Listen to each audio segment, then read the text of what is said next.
Les années passent, le corps ralentit, que te restera-t-il après? Bienvenue sur Au cœur de toi, l'espace où je t'accompagne à faire de toi ta plus grande source d'inspiration. C'est Annie Serge.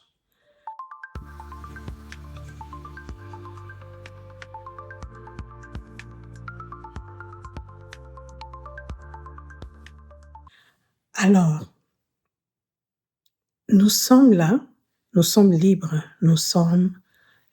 dans notre vie, nous sommes des acteurs de notre vie. Alors, parfois, nous utilisons mal notre liberté.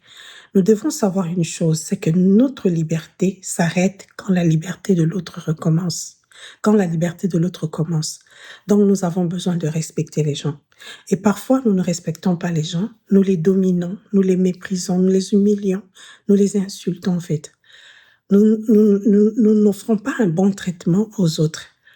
Alors, nous pensons vraiment que nous faisons du mal aux autres. Exactement, nous leur faisons du mal, mais en même temps, nous nous faisons du mal aussi. Parce qu'au fond de nous, notre âme a besoin de paix. Notre âme, c'est un besoin primordial, en fait, capital, d'avoir la paix. Et donc, quand nous semons le manque de paix, quelque part, notre âme reçoit aussi le manque de paix. Donc, nous nous faisons du mal en retour. La Bible nous dit que l'homme bon fait du bien à son âme, l'homme cruel trouble sa chair. Oui, exactement, l'homme cruel trouble sa chair, parce qu'à un moment donné, il y aura aussi le karma. Le karma va revenir. Donc, à un moment donné, on sème le trouble dans notre vie, quel que soit le temps que ça va prendre, ça va revenir. Alors aujourd'hui, qu'est-ce que on a besoin de semer aujourd'hui? Que veux-tu semer aujourd'hui? Parce que ce que tu sèmes aujourd'hui là, va avoir des conséquences jusqu'à ta vieillesse. Ça va avoir des conséquences et ce que tu sèmes aujourd'hui au travers des petites expériences que tu es en train de faire, mais c'est ça qui va faire en sorte que ça va créer en fait la personne que tu vas devenir demain, le visage que tu veux avoir demain, mais ce visage-là, tu es en train de le construire. Et parfois, tu peux banaliser les choses. Jouer, c'est comme dans la vie, on a la possibilité de faire tout ce qu'on veut. Tout nous est permis, mais tout n'est pas, tout n'est pas utile au fait. Donc, tu peux te permettre de faire des choses sans pensant qu'il n'y aura pas de conséquences, mais s'il y a des conséquences. Donc, dans notre vieillesse, si nous avons besoin en fait de bien vivre aussi une vieillesse heureuse, c'est que nous devons aussi nous atteler à bien nous comporter aujourd'hui, à bien nous comporter par rapport à nous et aussi par rapport à autrui. Ça prend vraiment de nous arrêter à un moment donné et nous demander qu'est-ce qui se passe avec moi, comment je fonctionne, comment je me conduis. Quand tu vas t'arrêter, si tu réalises vraiment que tu te conduis mal, mais c'est l'opportunité pour toi de pouvoir changer. Je dis pour toi, c'est valable pour moi aussi. L'opportunité de pouvoir changer, de pouvoir rebrousser chemin et transformer les choses. La vraie force, c'est celle de se transformer. La vraie force, c'est celle de reconnaître ses erreurs parce que ça prend du courage. De reconnaître ses erreurs et de faire des petites expériences, des petits pas par après pour pouvoir changer. Alors, l'âge va révéler ton âme, en fait. C'est l'âge qui va le révéler. On dit on vieillit comme on a vécu. Donc, ce sera à l'âge où tu vas vraiment être plus avancé en âge que tu vas pouvoir, en fait, réaliser qui t'a vraiment été dans ta jeunesse et qui t'a été dans ta jeunesse. Et puis, voilà. Et ça sera peut-être trop tard à ce moment-là. Aujourd'hui, je t'encourage à poursuivre la paix. Je t'encourage parce que la Bible nous demande de poursuivre la paix. La Bible nous demande d'être bienveillants l'un envers l'autre, de choisir la bienveillance. Alors, comme la Bible dit, j'ai mis devant toi la vie et la mort et je t'invite à choisir la vie, mais c'est la même chose. C'est cette vie-là. La vie n'est pas seulement quand on parle de la vie, on parle de la vie en Christ, mais c'est aussi la vie au travers de tes paroles, au travers de tes actes, au travers de tes pensées, de pouvoir vraiment créer la vie. Parce que les rancunes se fanent en fait, les blessures guérissent. Mais la bonté, elle, la bienveillance, elle ne se fane pas. La bienveillance, c'est comme des rayons de soleil que d'abord que tu entretiens avec toi, qu'à un moment donné, tu entretiens aussi avec les autres, et puis ça donne des rayons, ça illumine les gens. Et cette bienveillance, c'est celle qui va t'accompagner jusqu'à l'éternité. Alors, c'est pour ça que dans la Bible, on parle des bonnes œuvres qui vont te suivre. Mais dans les bonnes œuvres, nous, on pense seulement, c'est donner du matériel à quelqu'un, mais c'est aussi donner un sourire. Les bonnes œuvres qui vont t'accompagner pour l'éternité, c'est aussi donner un sourire. C'est aussi donner de la bienveillance, donner de l'amour. Tout ça là, ce sont des bonnes œuvres qui vont t'accompagner.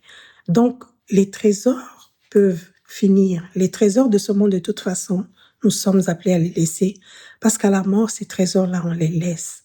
Mais il y a un trésor que on va continuer à vivre avec ça, c'est ta bonté, c'est ta bienveillance, c'est ta façon d'être qui va faire en sorte que tu vas pouvoir l'amener dans ton éternité. Et comme aussi la même façon, quand ta méchanceté, tu vas aussi pouvoir l'amener dans ton éternité aussi. Alors, ceci n'est pas une condamnation, hein. C'est vraiment un message d'amour que je lançais, un appel à l'amour, un appel à la bienveillance, un appel à oublier les choses passées et à prendre des décisions, de dire, voici, je décide que toute chose devienne nouvelle au travers de ces des petites expériences que je peux faire. Même si je tombe, je vais me relever.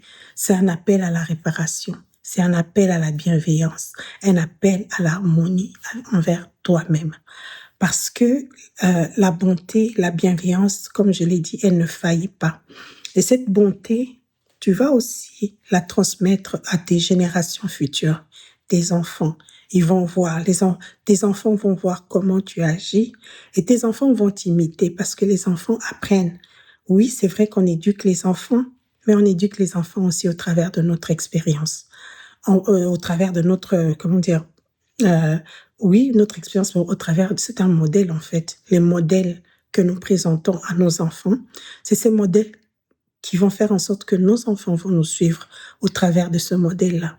Et les gens qui t'entourent aussi vont te voir comme un modèle. Ces gens voudront aussi, comme comment dire, tu vas les inspirer et ils voudront aussi être comme toi. C'est à ce moment-là que tu pourras dire que tu as passé sur la terre et que tu as impacté. C'est à ce moment-là que tu pourras dire que tu as marqué ton temps. Parce que les gens qui pensent seulement que marquer son temps, c'est faire des grandes choses où les gens disent waouh. Non, c'est aussi des petites choses cachées. Mais ces petites choses ont des grands impacts. Nous sommes venus ici sur la terre, je l'ai toujours dit, pas pour retourner comme on est venu, mais on doit retourner enrichi. On doit retourner pour dire que j'ai passé mon temps et j'ai laissé ma marque. Alors, qu'est-ce que tu choisis? Tu choisis de laisser ta marque avec des insultes, avec du mépris, de l'humiliation que les gens subissent, ou tu souhaites faire une différence dans la vie des gens. Et quand tu feras une différence dans la vie des gens, tu pourras aussi faire une différence dans ta vie, parce que ça va te revenir. Et puis, quand nous allons vieillir, à un moment donné, nous allons vieillir, c'est louable de vieillir dans le bonheur, d'être heureux. Alors les gens pourront s'approcher de toi et dire c'est la sagesse que j'entends. Aujourd'hui, je fais cet appel à qui veut l'entendre, mais c'est juste pour dire que les choses de ce monde passent. Par contre, la bonté, la bienveillance que toi tu entretiens et que tu crées ne va jamais passer. Je t'encourage à l'amour. Alors aujourd'hui, je te dis, je te pose une question aujourd'hui. Qu'est-ce que tu souhaites aujourd'hui? Qu'est-ce que tu choisis? Est-ce que tu choisis de vivre une vie à mépriser les gens et vivre avec les conséquences qui viennent avec, ou tu souhaites une vie qui est louable, une vie où tu étends ta bonté, ta bienveillance envers les autres? Et c'est cette vie-là que tu choisis, c'est ce que tu vas bénéficier quand tu seras dans ta vieillesse. Ce n'est pas pour faire peur, c'est juste pour te dire que c'est possible de le faire. C'est possible de le faire, tu en es capable. À décider et à faire de petits pas jour après jour, l'être humain est tellement intelligent à l'intérieur de lui qu'à chaque fois que tu poses un pas, même si tu ne réussis pas et que tu recommences à un moment donné, c'est ton corps. Je ne sais pas si je peux appeler ça ton corps, mais c'est ton intérieur qui va capter et qui va te donner la force à avancer. Alors, je t'encourage à la paix. Je t'encourage à choisir la paix. Je t'encourage à choisir la bienveillance et je te dis à la prochaine. C'est Annie Serge.